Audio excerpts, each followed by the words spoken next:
What's up, everyone? Welcome to day 12 of my brand new small account challenge of growing a $2,000 account using Charles Schwab as my broker. Today is the biggest green day so far in the challenge, and it's not because we had the biggest percentage gainer. We did have a stock that went up over 400%, which is solid, but during this challenge, we've seen percentage gainers that were bigger than that. The real difference is that I'm now at a point in the challenge where my account is larger and I can take more shares. And when we get a 50-cent, $1 per share move, I'm making more money. Now, a lot of the trades during these 12 days so far have been more than just your standard 15, 20 cent per share base hit. That's typically what I average in my large account over the course of years and years and years, about 15 cents per share. And that's because I take a lot of trades. I take a lot of starters. I take trades on stocks that I may not be 100% sure of, but I figure it's worth taking a stab at. Now, in the small account, I've taken a little bit of a different approach. I haven't wanted to just take a lot of stabs. I suppose part of it is because of this process where I give you the review of each trade. So if I end up taking like 15 or 20 trades, it becomes a lot to review in the recap, especially if they're just break-even trades. So to kind of simplify the recaps and also really just to focus on growing the account the most consistent way that I can, I'm focusing on setups that really I think have the potential to go up at least 50 cents a share. And we saw more than that today. We had a stock that ended up going for about $9 a share all the way up to 18 bucks. That's a 100% move, and it happened very quickly. So let's go ahead and jump onto the screen share and start breaking down day 12. As you know, all of the profits from these small account challenges gets donated to charity. We have now raised over $339,000, and every time you guys hit the thumbs up on the episodes in this series, add an extra $1 to how much we're donating. So today I wrote a check for $5,000 to the Children's Hospital of New Orleans. Thank you guys for hitting the thumbs up on the episodes that we've had so far between day 1 and day 12. You've helped make this possible. So the Manning Family Children's Hospital in New Orleans is the recipient of that $5,000 today. So the goal is to donate to 50 children's hospitals across the United States by the end of this year. We're now at 26 after today. So today's day 12. We had our leading gainer this morning already up over 200%. In fact, when I broke down my watch list yesterday, which I always upload my watch list on Sunday, I was going over the after hours top gainers scanner. And I said UPC was up 168% in after hours on Friday, and it's the stock to watch on Monday morning. And I said most likely it's going to pop at 4 a.m., and that's exactly what happened. 4 a.m., boom, it goes from $8 all the way up to 10.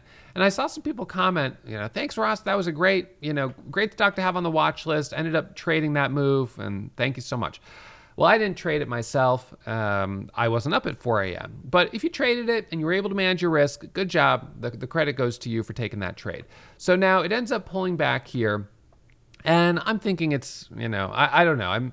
I'm not very optimistic. In fact, during the rest of the pre-market session, we really didn't have anything that was that clean. We had this stock Decoy, DCOY. This popped up early as well, made a really nice move, but then just kind of unwinds and sells off. So that didn't give us any opportunity. We have TNMG, but this one's too cheap. I don't like trading these.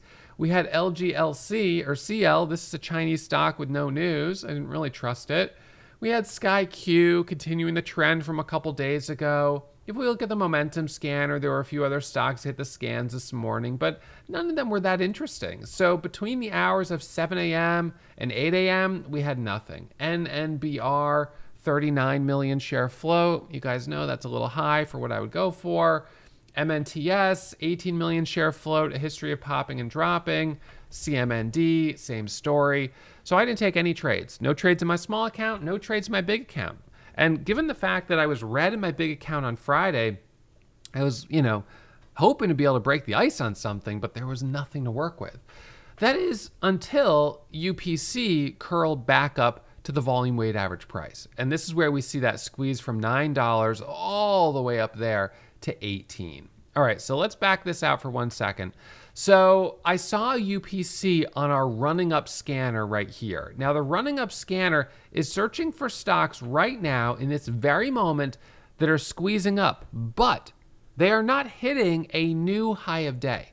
They've just moved up quite a bit in the last few minutes. So UPC, as soon as it hits this scanner, I know, well, I've already looked at the chart, but I know that it's not hitting high of day because otherwise it would be on my high of day scan. It's on the running up scan, which means it earlier made a move high, pulled back, and now it's running up right here. And that means I'm going to look at the previous high and wonder if it can get a chance at retesting that level. So at this point, it's got about 11 million shares of volume. The relative volume is 30. It's up 240%. It has news from Friday, which was an acquisition. This stock meets all 5 pillars of stock selection. Boom, boom, boom, boom. So now I've got the chart up. I'm watching it. I don't mind that it's Chinese. It's moving. It's got a catalyst. And we get this first squeeze right here. Now, I'll tell you, I actually considered a trade on it a little bit earlier. And I'll show you where I was thinking about taking the trade. I'm just going to close this for a second. So I was watching this off of 820. And that level is back here a little bit. I'm going to switch to the 1 minute chart actually. So 1 minute chart, 820. So if you look right in here, this is where I was kind of watching it. We had this stair-stepping down kind of price action where we were going lower. Then we pop up to 820, and then we come back down. Here we double bottom, sort of support, it holds. It curls back up, and as it's moving higher, right up to this level, I thought, maybe this is worth a shot from 8 up to 9. And here's why I didn't take the trade. Taking a trade below the volume weighted average price means you're taking a trade when the bears or the sellers are in control. So you're really swimming against the current. Can it work? It can, but it's riskier. And because today I had no cushion in my big account, hadn't taken any trades yet, and in fact, if you wanted to think about a big picture, I'm in a drawdown from Friday. So I'm already in a drawdown. My back's up against the wall a little bit. I don't want to lose more and go deeper into the drawdown. So this is too risky a setup. In the small account, I'm not in a drawdown, but I don't feel comfortable taking the risk. So I don't take that trade at 820.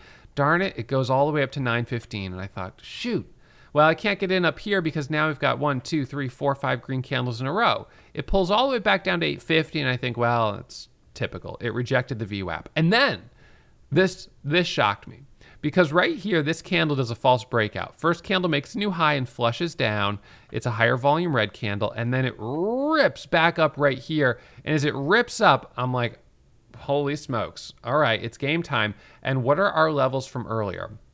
So the levels from earlier, we've got our pre-market high, which is up here at 1222. Okay, that's fair.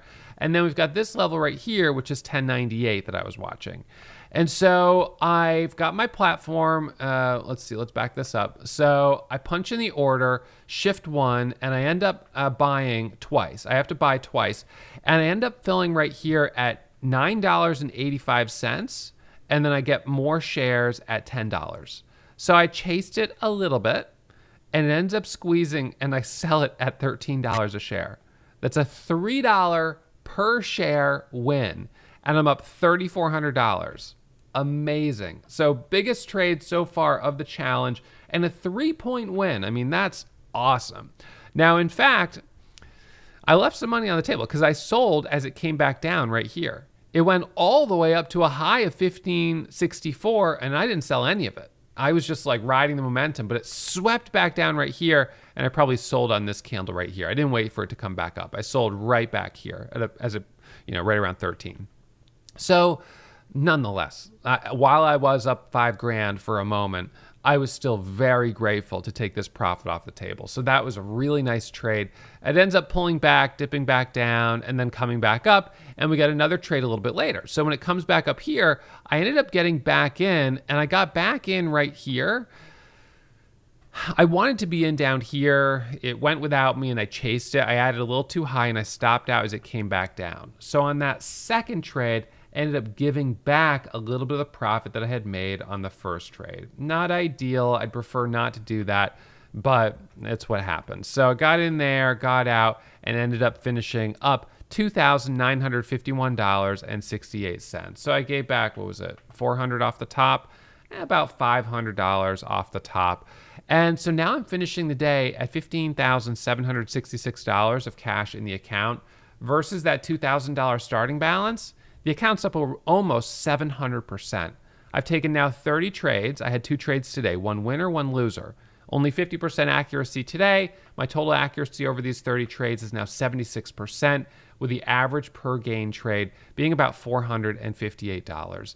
The account is growing, so I'm going to continue growing it this week. I know you guys are interested in seeing me reset back to do another small account challenge, but I want to give you folks a little bit more time to watch me grow this account with Schwab before I do the reset. So for those of you guys who have been watching from the sidelines right now, we've got a 4th of July sale going on here at Warrior Trading. So come on over to the website, check it out. We've got special discounts on our Warrior Starter and our Warrior Pro memberships. So this would be a great time to join. And once you become a member, then we'll see what's going to happen in early July for a new small account challenge. All right, now as always, if you haven't checked out the 2-week trial, you can always give it a try before you become a full-fledged member. The 2-week trial is $20. That helps cover your market data costs to use this software right here for charting, scanning, breaking news, and where you can tune into my live chat room every morning, my audio video broadcast. So this morning, you can see kind of stalling out up here around 18, a couple rejections. So it doesn't seem like it wants to go yet, but it wouldn't surprise me if we do retest these levels. The only issue on this is that the 200 moving average is at 23.44, so that's our nearest level of resistance. So as always, manage your risk. I will see you guys back at it first thing tomorrow morning. My results are not typical, so the best way for you to manage your risk is to practice as a simulator before you ever put real money on the line. I'll see you guys streaming tomorrow at 7 a.m.